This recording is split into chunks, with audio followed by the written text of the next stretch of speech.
Kara is going to be teaching us today how to make edible glitter. And this is kind of a hot topic right now because we have found not so long ago, fairly recently, that all of the edible glitter that we have been purchasing is not food safe. And it's kind of a tough call on whether you should purchase it and actually put it on a cake. And so, it's one of those, do you have the moral obligation to, just pull that off of your shelf and not put it on a cake at all? Or, because it's not toxic, can you use it anyway? I know that it goes both ways. I know that there are opinions on both sides of the table.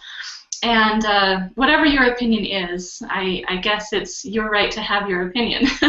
But if you want another option, this is it. This is something that when I saw Kara came out with this tutorial, I just thought, oh, we've got to have her on. We've got to have her spreading this out and showing the world what we can have, and that it can be food safe. So thank you for coming on, Kara, and thank you for being willing to share this with the world, because this is kind of a big deal.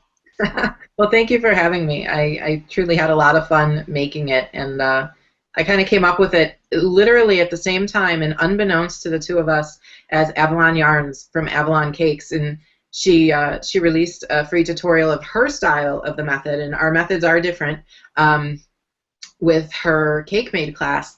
And when I saw it, I was like, dope! Because I was just about to do mine, and so I talked with her, and she's like, great minds think alike. Go for it, sister. And I was really grateful that she was still okay with me releasing it. Hers was free as well, so it really wasn't impeding each other. But Yeah. Well, that's something. I know that there's a lot of that going on in the industry of so and so stole this, or I came up with this first. Nobody should be able to teach this.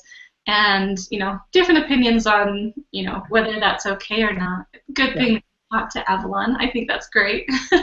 Well, and she's one of my cake wives. She wouldn't say no to me anyways. You recently just did Duff Till Dawn. We need to talk about that for a minute.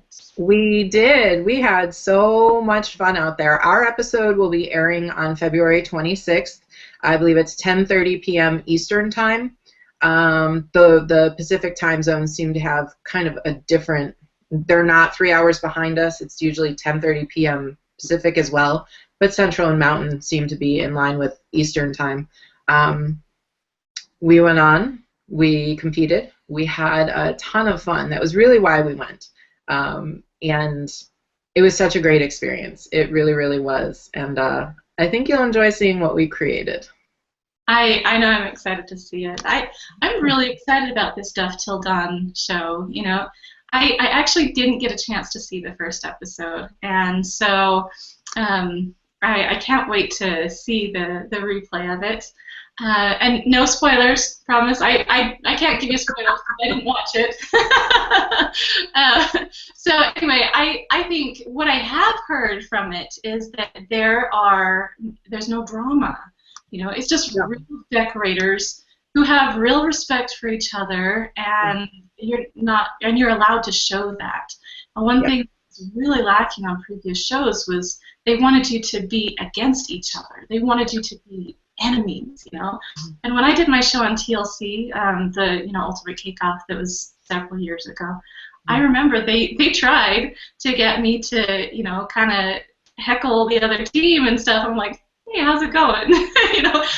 I don't have that in me, and I'm not that type of person. And so I was like, I'll never do another show because I just am not that type of person. And so to hear that this is, available, and this is the way that Duff Till Dawn is going, I love it. I think it's great.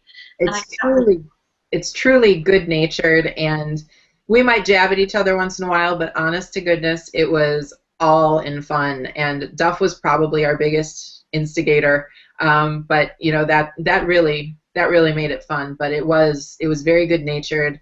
you'll see people supporting each other even on other teams. And yeah, we were really thrilled at the way it went and what we're seeing. So awesome! I can't wait. I can't wait to see them. All right, well, let's go ahead and get started on our on your tutorial here on how to make some edible glitter. I'm just so excited for this. So I'll just let you take it away. We are going to start by weighing out our gelatin. I use sheet gelatin. It's silver grade. Honestly, it really doesn't matter what grade you pick. Don't pay for the gold if you don't have to, because it's not any better. So we're going to do 1 ounce. I typically tare in grams, so I'm looking for 28 grams at this point. Just 1 sheet at a time. Usually, I'm pretty familiar with my sheet gelatin. It's 10 to 11 sheets per batch to get me to 1 ounce. There I am. I didn't count. Did anyone count? Interrupt you for a second. If you guys have any questions throughout the training, make sure that you ask. I know that we've had before where I know that people have had questions, but they're just, just have this attitude of, well, I'd just rather listen, So, but make sure you get your questions asked. We want to hear them, and we want to be able to help you with whatever you have. Okay. I'm actually going to raise you guys up a little bit for this part. This is a 2-quart container full of cold water, always cold, never warm. And I'm going to take my gelatin sheets and I'm going to coil them like this. And I'm going to place them in the water that way so that they unfold and almost bloom and open, which is kind of funny because what we're doing technically is blooming gelatin. I'm going to take the second one and coil it the same, and I'm going to place it right inside the first one. I'm going to do this with each of these sheets, making sure that every surface of my gelatin sheet comes into contact first with water before it opens and touches more gelatin. If they're touching when you put them in, or if you just go and put your whole bunch in at once, they're not going to hydrate evenly. The parts that are kind of stuck together, they're not going to hydrate as fast as the rest, and you're just going to have uneven gelatin. In this method, it's not terribly a big deal, but this is the same hydration method as my edible gelatin sequins. If you're doing the sequins, it would be a little bit of an obstacle later on, so just good to practice good habits all the time anyways. So now we're putting our last one in. Now this one's completely rigid, and if I were to pull out my very first one that I put in, it's starting to get floppy. Can you see? Uh-huh. It's a little floppy. It still needs more time. But while we're letting that go, which is only going to take a couple minutes, honestly. I forgot a towel, so I'm just using my jacket. The other things we're going to use are a silicone microwave-safe bowl. I got these on Amazon. I love them. We're going to do green today, so we're going to do some green gel. I'm using Americolor Food Gels Leaf Green. I'm using the Bright White, and I'm also using, and you got to shake it up really, really well, I'm using a little bit of their Airbrush Sheen color. It's just the pearl, so it's kind of white, but it gives you that little bit of extra, shimmer. And we all love shiny things. You're also going to need a little straight-edged kind of smoothing tool. This is a bowl scrape, like a dough scrape. You can use a metal one. I find they're not as easy to use to get an even coat. A spatula to mix up your color. I don't know if you can see it very well. I have it on a cutting board, but this is an acrylic sheet. This is about 1/4 inch, and it's about 18 by 24. It's 18 by 24 because I go overboard. You don't need a piece this big. But that's what we're going to be spreading it on, and that's what we need to start. Now our gelatin is just about there. Let me show you the consistency. I'm going to make a mess doing this, so forgive me. It's completely jellyish. It is not falling apart in my hand, though. If it's falling apart in your hand, you've overhydrated it, and you probably have too much water in there. For this method, again, not a huge deal. If you're hydrating for my sequins, which is the same method, it is a big deal, because you don't want too much water in. Now I'm going to take this over to the microwave. I didn't squeeze this out at all. I do want a little water in there. so that it'll spread nice and evenly. And take this over to the microwave for about 10 seconds, and I'm going to melt it. You don't want to put it in longer, and you don't want to walk away, because you don't want this to boil. You just want it to melt. So I'm going to take it over there, and then I'll bring it back and show you what it looks like. Okay. While you're headed over that direction, we do have a few questions. Gelatin sheets versus the gelatin granules. Is there a better option than the other? And if so, why do you choose gelatin sheets over the gelatin granules? Okay, well, I will continue answering. You can see there's some liquid in the bottom where it's melted, but I still have a big clump. So we're going to put it in now for 5-second intervals until it is completely melted. And I can answer you, and I will. No worries. That's fine. As you can definitely use granules, the granulated powdered gelatin. I like sheet gelatin, honestly, because it's what I was trained with for using gelatins in culinary school.